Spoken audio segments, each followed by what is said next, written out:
From Austin, Texas, broadcasting worldwide, it's Alex Jones.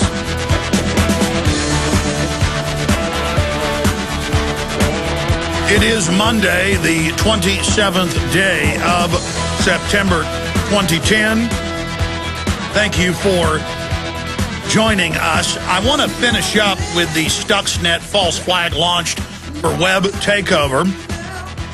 That's the headline at prisonplanet.com. The InfoWars variant as the headline, evidence implicates U.S.-Israel in Stuxnet attack on Iranian nuke plants. But to boil this down simply, I know you, the listeners, understand this, but when you're trying to explain it to your friends and family, there is a global corporate government shadow takeover that's been going on in the U.S. since at least 1913. In England, they've been in power for hundreds of years. A shadow government takeover of the entire infrastructure to the point of you won't be able to have a job, quote, in critical infrastructure. And that means if you work on the highways, if you work at a factory, if you basically everything is listed as critical infrastructure, that's now the jurisdiction of the federal government, itself controlled by the globalists who write the standards. And so now they have an excuse to be involved in every facet of your life. And then to come inside of your home and to control your car, they've got the carbon tax regime. This is all on record. And to work in IT that serves more than 100 people, that's what the Cybersecurity Act says, you will have to be federally licensed. And then you'll have to basically sign on to be a federal spy and agree to spy on people without pay to be part of this system. And now they'll train high school and college students as part of their federal service to be part of that. That is what is in the Homeland Security Cybersecurity Act. And the Pentagon is on record saying that they're launching cyber attacks against other governments, that they launch attacks against themselves, unannounced, to simulate vulnerabilities, and then that's used in the media to hype that real attacks are taking place. This is a very sophisticated takeover that's happening right now. But at the very simplistic level, who out there can't understand? Your friends, your family, your boss, your employees, your neighbors, your pastor. Who can't understand Israel launching, the evidence all shows, this super high-tech industrial superworm, and then our media is saying, see, we better let the feds take over the web even more. And when you read the Cybersecurity Act and other accompanying legislation and what the feds are just doing through their gravitas, and through the major corporations that they fund through corporate welfare, who are just adopting this inside their corporate structure without a law even being put in place. When you look at what they're doing, they are expanding their takeover of the web and under federal and international law demanding the codes to all new internet technologies under national security. But not so they can monitor terrorists, who in almost every case they're financing, controlling.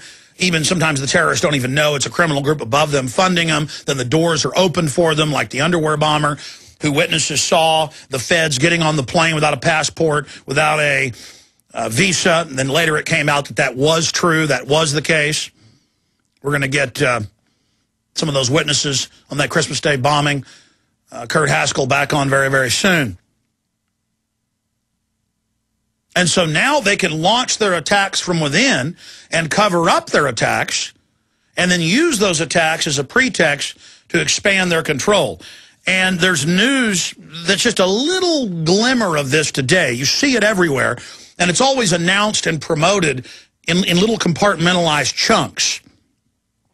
So the public and even many people in IT don't see what's happening. We hear, oh, the U.S. seeks to ease internet wiretaps.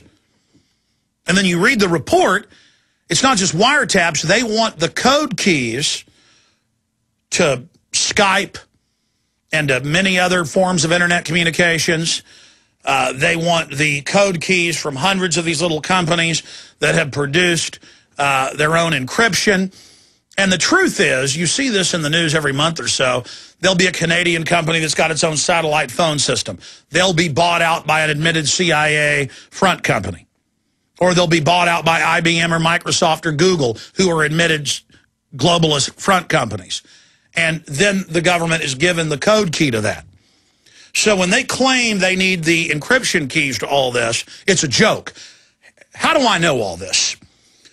When they're funding this stuff, it's in the open. The Telecommunications Act of 1996 and some of the subsequent acts stated that giant entire complexes in every major telecommunications facility, that all digital communications are passed through, faxes, email, landline telephones, cell phones, you name it, it's all passed through it, that by federal law, and $9 billion was paid to the major telecoms to put these structures in, and then NSA and other government employees walk in with a cover that they work for the phone company or the telecommunications company, and they walk right in and have their own offices in armored door facilities everywhere. And remember 4 years ago, it was the big PBS Frontline broke it, and somebody at AT&T in San Francisco, there's this whole, floor of armored rooms, but they know that everybody's communications are being passed through it because they were told to build the specs to run all the communications into the room. Well, that was all in the Telecommunications Act.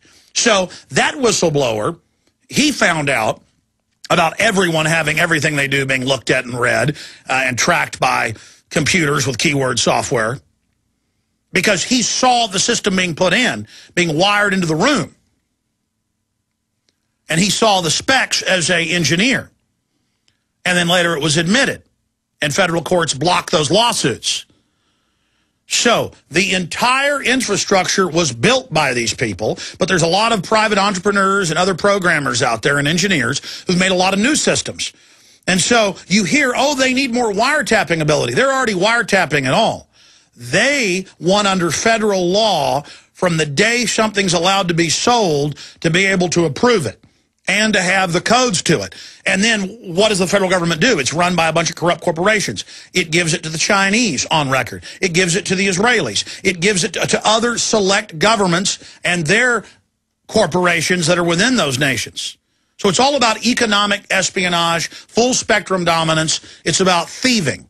It's about cybersecurity, being able to shut down anybody they don't like, or any free speech they don't like, or any governments they don't like, and being able to attack our own infrastructure to get even more power.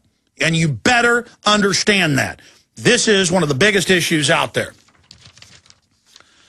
U.S. wants to make it easier to wiretap the internet. Charlie Savage, The New York Times.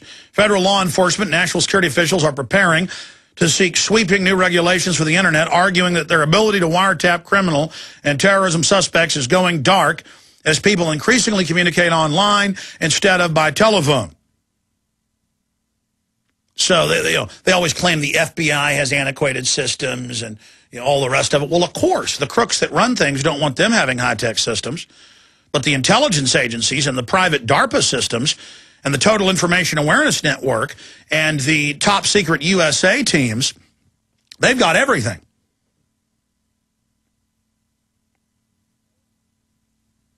Essentially, officials want Congress to require all services that enable communications, including encrypted email transmissions like BlackBerry, social networking websites,